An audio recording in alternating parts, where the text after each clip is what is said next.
WCBI News at 6 starts now. Good evening, everyone. A sex discrimination lawsuit dismissed in Mississippi federal court is headed to the 5th Circuit Court of Appeals. The case centers around a transgender woman who claims she was discriminated against based on her sexual identity. Scott Martin joins us in the studio. Scott, strangely enough, this dismissal came just days before a big federal ruling. Yeah, that's right, Joey. The United States District Court for the Northern District of Mississippi dismissed the case on June 11th. On June 15th, the United States Supreme Court ruled the civil rights law protects LGBTQ workers. A coincidence? Yes, but for Jocelyn Kelly, the fight's still on, and she wants others to not be afraid to share their voice.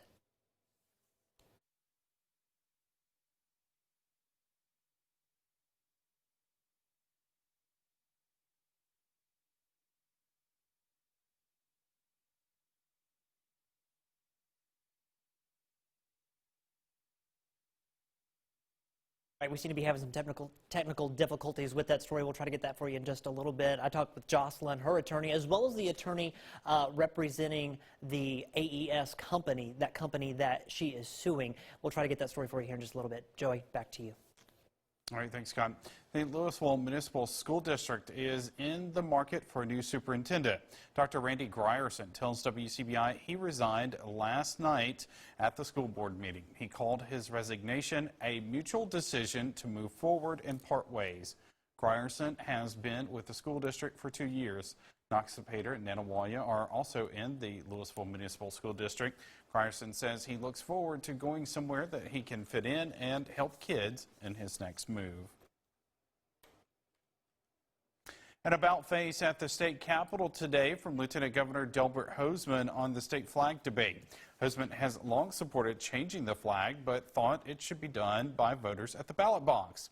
In his statement today, the Republican said the legislature should address the change. He says, quote, failing to do so only harms us and postpones the inevitable, noting that lawmakers in 1894 adopted the current state banner. Hosemann supports a flag with the state seal, which has the national motto, "In God We Trust." Also today, the Mississippi Economic Council releasing the results of a poll done in Mississippi from June 16th through the 18th. It found 72% of the likely voters that were polled would support a new state flag that had the state seal on it. MEC says it's the highest percentage of people ever polled in the state that supported changing the flag. People all over the country are taking to the streets, calling for change and standing up to racial injustices. Many are following in the footsteps of a generation now old enough to be their grandparents, a generation who marched for voting rights, civil rights, and equal rights. Our Savannah Gato joins us in the studio with more. Savannah? Protests over the years have been motivated by one thing: change. From generation to generation, protesting still holds true to its title. Hell no, we won't go. No justice, no peace. From Louisville, Mississippi to Selma, Alabama, Memphis, Tennessee, Chicago, and Washington, D.C. This has always been the voice of change. And that change all starts with action. Like so many people talk about, oh, change, you got to do this, you got to do that. But when you actually see people like standing up and getting out there and doing it and just pushing themselves forward and being consistent and determined, you know, that's what it's all about. I mean, real change starts with action. Dr. Marty Wiseman taught political science for years at Mississippi State University. He has watched history unfold. One thing you can compare it to is the protests in the 60s. You had back then the confluence of the anti-war protests and the culmination of the civil rights movement. So you had a lot of people that were making their statements in the street. Arthur Harris is one of the newest generation of protesters.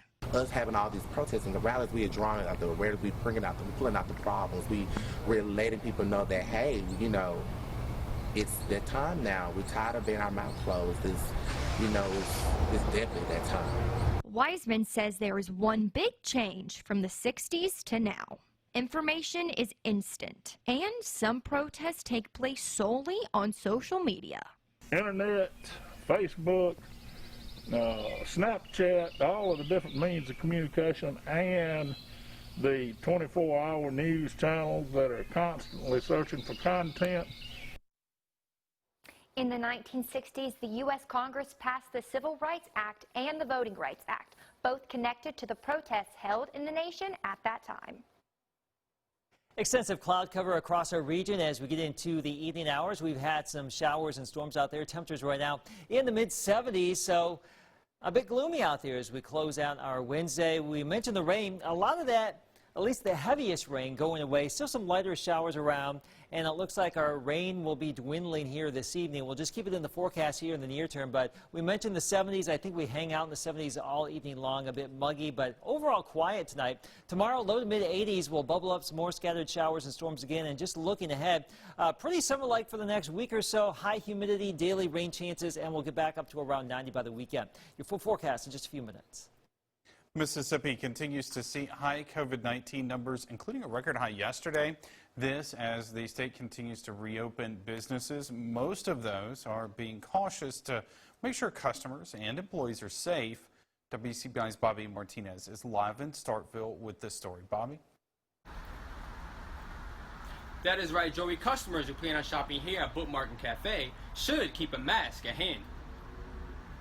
If we do 6 feet of mask in small groups, we basically would see coronavirus start to fade out. But as of late, there has been an uptick of positive COVID-19 cases. Tuesday marked the highest single-day positive cases with 611. As for today, an additional 526 new cases, according to Mississippi Department of Health, bringing the total of cases here as of March 11th to 23,424, along with 1,011 deaths. Dr. Dobbs says if people do not follow all health guidelines, these numbers will continue to increase. Because we lack the patience or discipline to stick with those sorts of things, we're going to see ongoing cases, and I'm really fearful going into the fall that it's going to be an absolute disaster. With an attempt to help prevent the spread of COVID-19, Here at Bookmark in Starkville, they are urging customers to wear a face mask upon entering the store. And the first thing customers receive when they enter the store is hand sanitizer on the table. And if you forget your face mask, one will be provided for you as well. Upon coming in, we provide face masks and hand sanitizer, so you can just quickly wipe your hands off. And we also keep the handles clean, and we also sanitize the desks and stuff just to keep everything sanitized. Blackwell says this is one way to keep everyone safe. We think it's very important that everyone that comes in the store wears a face mask to help prevent spreading the COVID-19, and obviously it's protection for you and for anybody else that you may come in contact with. Addison Button says people should continue to wear face masks in public. We should all wear them. I mean, even though they're uncomfortable, especially in summer it's really hot, but I mean, we have to stop this somehow. We can't just let it go on and have more people getting it. And to learn more how to keep yourself safe from COVID-19, you can always visit the CDC website. Reporting live in Starkville, Bobby Martinez, WCBI News. We'll be right back with more news. Stay with us. You're watching WCBI's News at 6 with Joey Barnes. Welcome back, everyone. As we were telling you earlier in the newscast, a sex discrimination lawsuit was dismissed in Mississippi federal court. Now it's headed to the Fifth Circuit Court of Appeals. The case centers around a transgender woman who claims she was discriminated against based on her sexual identity. Scott Martin joins us in the studio. And Scott, strangely enough, this dismissal came just days before a federal ruling. Yeah, that's right, Joey. The United States District Court for the Northern District of Mississippi, they dismissed the case on June 11th. You may remember June 15th, the United States Supreme Court ruled that the civil rights law protects LGBTQ workers. A coincidence, yes, but for Jocelyn Kelly, the fight's still on, and she wants others to not be afraid to share their voice. The civil suit is against AES Enterprises, Inc. They own and operate several McDonald's restaurants in the state. Jocelyn Kelly was hired in 2019 as an area supervisor. She claims managers and other employees made remarks about her gender identity. They thought it was funny because I was using the women's restroom. They called me Joanna Man. After going to HR, Kelly says she was moved to another store where she says the ridicule increased. That's when I was told that I was an abomination, and her nephew worked there, called me, and it was just, heartbreaking. I had to deal with that. In court documents, AES alleges Kelly's job performance was questionable. The corporation says she lost her temper with customers and didn't master individual workstations required in her training. AES made a motion for summary judgment, which was granted by a judge, ultimately dismissing the case. Summary judgment basically is when there's no dispute of material fact, and so our appeal will say, yes, there is a dispute of material fact, and here's the reasons why. Kelly's attorney, Hayes Birchfield, says his client's side of the story wasn't played out in court. The summary judgment was granted before we could ever, go to a jury trial. So we weren't able to ever call up any of our witnesses and have them testify. The summary judgment also states Kelly listed she had a master's in business administration, which later goes on to say she admits she didn't finish. AES Enterprises sent a statement saying the case was dismissed because Kelly failed to prove she was discriminated against by AES. The statement went on to say that the court found that under federal law, transgendered persons are protected from employment discrimination. But that's not how Kelly sees it. I was just heartbroken because I didn't understand the decision without, even coming forth into, interacting with me to get my side of the story behind the paper to find out, what actually happened. No matter the outcome of the appeal, Kelly's hope is that her story helps others find their voice. I just encourage people, transgenders, LGBT, anyone, don't have to be LGBT, to speak out.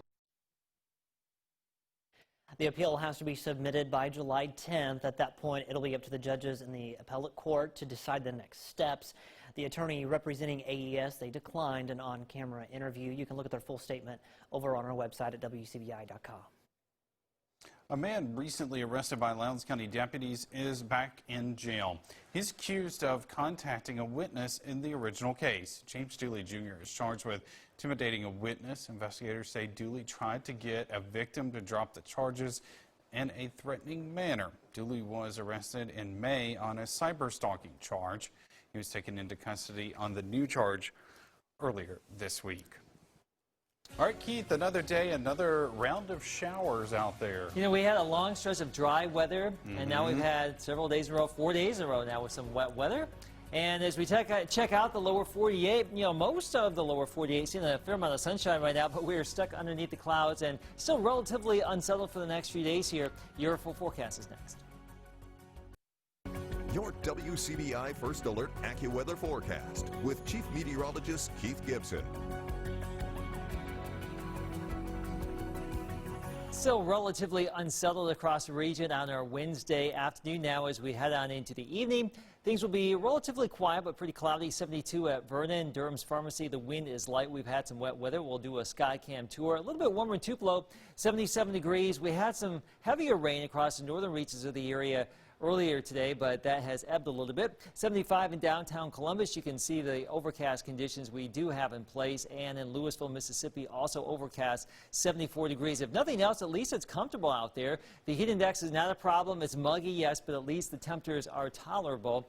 The showers really on the way out. Still a little bit of rain across our region, but a lot of this will be going away as we head on into the early evening hours. But I mentioned earlier today, from northern Lamar County into parts of Monroe County, a little stripe, pretty narrow, but anywhere between 1 and 3 inches of rain, especially where you see these pockets of yellow showing up where we had over 2 inches. We had a flash flood warning in some of these areas, and that rain stretched all the way back towards Montgomery County, but that was fairly localized. Some of you didn't even see hardly any rain at all today. Tomorrow in Ackerman, we start out in the upper 60s, and during the day, some 70s, flirting with the upper 70s to low 80s there. in Ackerman, and we'll just go with some low to mid 80s across the board here for our day Thursday. But much like today, with the extensive cloud cover and the rain chances, temperatures could be a little bit cooler than our forecast here, and that's below average. We should be flirting with 90 degrees. So just savor these comfortable days, even with the rain around. At least it's not oppressively hot. So we have these showers out there now, fairly light. A lot of that goes away, fairly cloudy during the course of the night. Can't rule out a little bit of rain tonight, but I think once we get past the early evening, not a lot going on. Tomorrow during the day, more scattered showers and thunder showers around. We don't expect any severe weather here, but there could be some heavier downpours from time to time, and some of that could carry over into our Friday too. So the next couple of days, rain chances a little bit higher. As we get past the next 2 days, our rain chances will go down a little bit, but still a possibility there. And much like the last couple of days, some of you could get soaked, some of you may miss out. But we have some enhanced disturbed weather now, but as we get into the weekend, just some scattered activity each and every afternoon, our standard summer fare. We'll also be watching out for that Saharan dust. We've been watching it. That's how it looked earlier today down in Cuba. And we may see some of that hazy weather here as we get into the course of the weekend. So just be aware of that. Nothing to really freak out about at this point, but it could give us some hazier days and some colorful sunrises and sunsets as we get closer to the weekend. Highs, as we mentioned, getting back closer to 90. All right, thanks, Keith. West Lowndes hoping to build on a playoff appearance from last year, adding some championship pedigree to the staff. The preview next in sports. WCBI Sports with Tom Ebel is brought to you by your local Ford dealers. Go further.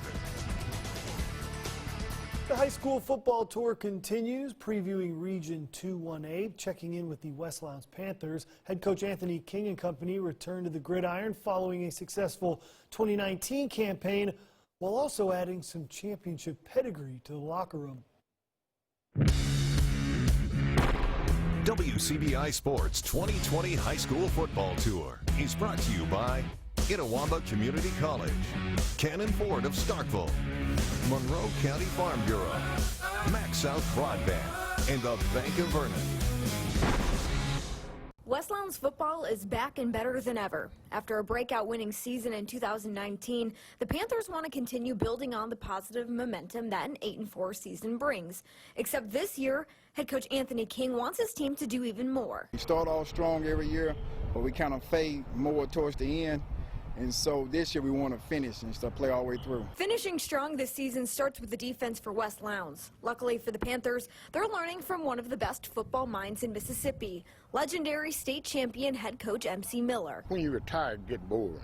You get bored of standing around home and doing nothing. You want something else to do. Miller is working to implement an aggressive defense at West Lowndes, saying that his past teams that found success found it with the defense as its focus. And that's the name of the game I got. Is you going to hit and tackle, you can win the ball game. That's all I want to do, make contact. And I think these guys are going to make pretty good contact. They pushing us hard, teaching us things we ain't know.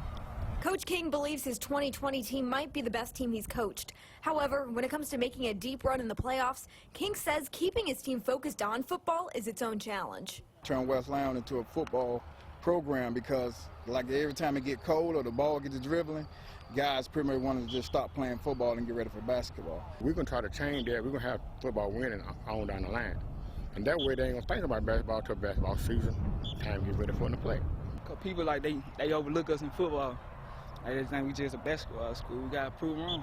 West Lowndes has its sights set on being one of the top 4 teams in 1A this season. That begins for the Panthers at home on August 21st against Ethel. Reporting in Columbus on the high school football tour, Courtney Robb, WCBI Sports. WCBI Sports 2020 High School Football Tour with West Lowndes is sponsored by St. James First United Methodist Church and broker Hilbert Williams of Cry-Like Properties Unlimited. The high school football tour continues. We are sticking with 1A schools for the next week or so. Smithfield tomorrow, TCPS Friday, Okolona on Saturday. Then we start next week with French Camp, Hamilton, and Vardaman. Myrtle next Wednesday, Baldwin next Thursday. Our first 2A school will preview the East Union Urchins next Friday. As sports organizations across the country work to determine when or if a season will start due to the COVID-19 pandemic, Mississippi JUCO football is making changes. The JUCO football season opener has been pushed back 2 weeks, with opening night now set for September 10th. JUCO football will be an 8-game regular season with the normal 4-team playoff format still in place. The playoffs would begin November 7th, with the state championship scheduled for November 14th. That's it for sports. We'll have the last secure forecast coming up next. This fall will bring a new school year and, for some students, a new school building. This morning, board members with the Starkville-Oktamaha Consolidated School District toured the new Partnership Middle School. All of the 6th and 7th grade will be housed in the new complex. Members of the partnership say the new campus will allow students to develop 21st century learning skills. Looks like a nice place. Yeah, it looks like a great place there.